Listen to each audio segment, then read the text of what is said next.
We will discuss today turning food waste into packaging. John Feltz on Cruise Form's Eco Revolution. In today's episode, we have a very special guest. We have John Feltz today. He is the co-founder and CEO of Cruise Form. Focus on the material itself and how we create it and what it can do and how it performs, which are all extremely important. But I think a lot of times the oversight on the real platform that it needs to tap into, that it needs to effectively work with. When we look at the industrial scale of supply chains, the scalability, the volume that you need to be able to achieve, the global sourcing and supply that you need to really be able to service. So we were researching on how you can build biodegradable product from cellulose. And you know that I'm in Southeast Asia and we have lots of cellulose-based product. Production of the cellulose and making it workable is a catch-22 situation. Yeah.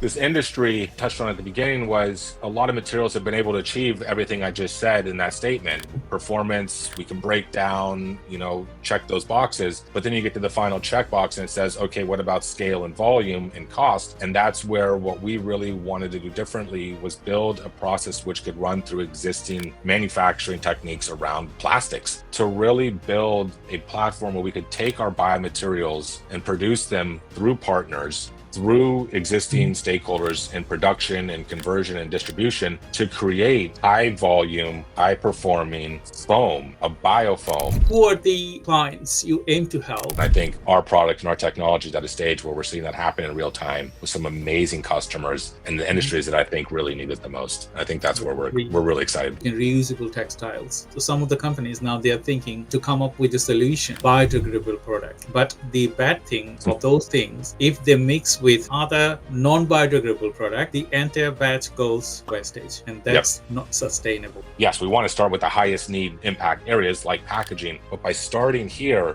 we can now start sprawling out into other verticals as our technology matures, as the marketplace matures, and have a jumping off point where the entry is much shorter, much more direct, and it just allows us to have a platform around our biomaterials that's not single threaded, that go from everything to distribution, to converting, to design. And really now we're starting to look at scale up through production partners where we can start taking our technology to different international regions where the assets, the infrastructure around extrusion, around making plastics is already there.